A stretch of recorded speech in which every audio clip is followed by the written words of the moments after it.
E agora preparemos o nosso coração para ouvir a catequese do Santo Padre. Hoje a Sagrada Escritura, a Palavra de Deus em palavras humanas. Cari fratelli e sorelle, buongiorno e benvenuti. Queridos irmãos e irmãs, bom dia e bem-vindos.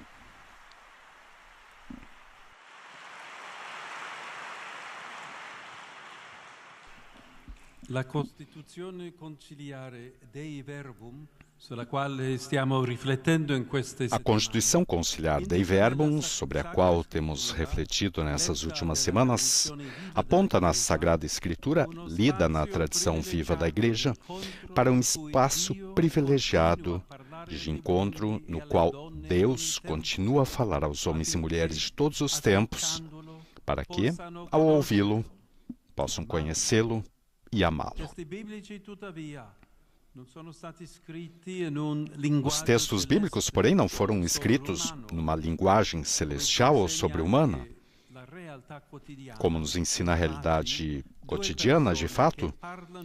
Duas pessoas que falam línguas diferentes não conseguem se entender entre elas, não conseguem entrar em diálogo, não conseguem estabelecer uma relação. Em alguns casos, fazer-se compreender pelo outro é um primeiro ato de amor. Por isso, Deus escolhe falar utilizando as linguagens humanas e, assim, vários autores, inspirados pelo Espírito Santo, escreveram os textos da Sagrada Escritura. Como recorda o documento conciliar, as palavras de Deus, com efeito, expressas por línguas humanas, tornaram-se intimamente semelhantes à linguagem humana, como outrora o Verbo do Eterno Pai se assemelhou aos homens, tomando a carne da fraqueza humana. Por isso, não só no seu conteúdo, mas também na sua linguagem, as Escrituras revelam a condescendência misericordiosa de Deus para com os homens e o seu desejo de se aproximar deles. Ao longo da história da Igreja, tem sido estudada a relação entre o autor divino e os autores humanos dos textos sagrados. Durante vários séculos, muitos teólogos preocuparam-se em defender a inspiração divina da Sagrada Escritura, quase considerando os autores humanos quase como meros instrumentos passivos do Espírito Santo. Em tempos mais recentes, a reflexão reavaliou o contributo dos hagiógrafos na elaboração dos textos sagrados, ao ponto de o documento conciliar falar de Deus como o principal autor da Sagrada Escritura, mas também chamar aos hagiógrafos verdadeiros autores dos livros sagrados. Como observava um culto exegeta do século passado, reduzir a operação humana de uma simples copista não é glorificar a operação divina. Deus nunca menospreza o ser humano e as suas potencialidades. Se, portanto, a Escritura é a palavra de Deus expressa em palavras humanas, qualquer abordagem que negligencie ou negue qualquer uma dessas duas dimensões é incompleta.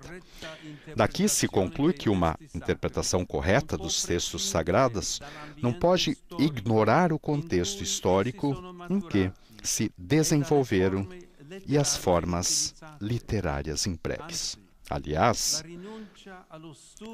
abandonar o estudo das palavras humanas usadas por Deus leva ao risco de resultar em leituras fundamentalistas ou espiritualistas da Escritura que traem o seu significado.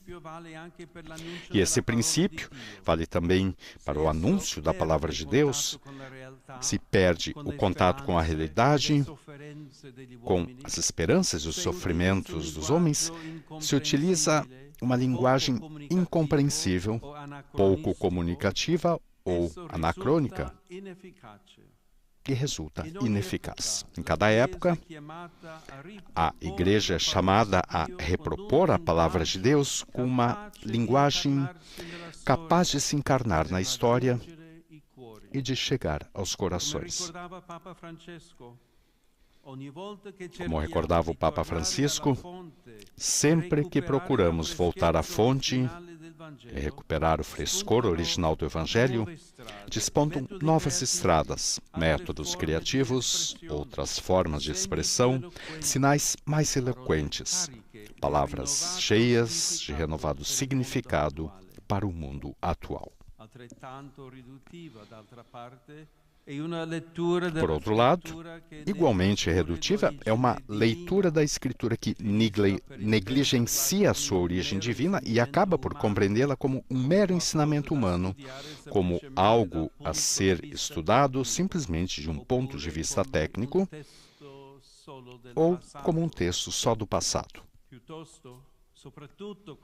Pelo contrário, sobretudo quando proclamada no contexto da liturgia, a Escritura destina-se a falar aos crentes de hoje, a tocar as suas vidas presentes com seus problemas, a iluminar os passos a dar e as decisões a tomar. Isso se torna possível somente quando o crente lê e interpreta os textos sagrados sob a guia do mesmo Espírito que os inspirou. Nesse sentido, as Escrituras servem para alimentar a vida e a caridade dos fiéis, como nos recorda Santo Agostinho. Quem crê, compreendeu as Sagradas Escrituras, se, por meio dessa compreensão, não for capaz de erguer o edifício dessa dupla caridade, para com Deus e para com o próximo, ainda não as compreendeu. A origem divina da Escritura nos recorda ainda que o Evangelho, confiado ao testemunho dos batizados, embora abranja todas as dimensões da vida e da realidade, as transcende. Não pode ser reduzido a uma mera mensagem filantrópica ou social, mas é o anúncio jubiloso da vida plena e eterna que Deus nos deu em Jesus. Queridos irmãos e irmãs, demos graças ao Senhor porque, na sua bondade, não permite que as nossas vidas careçam do alimento essencial da sua palavra e rezemos para que as nossas palavras e ainda mais as nossas vidas não obscureçam o amor de Deus que nelas se manifesta. Uma riquíssima catequese do Papa Leão XIV. Recordamos o tema de hoje, a Sagrada Escritura, a Palavra de Deus em palavras humanas. Agora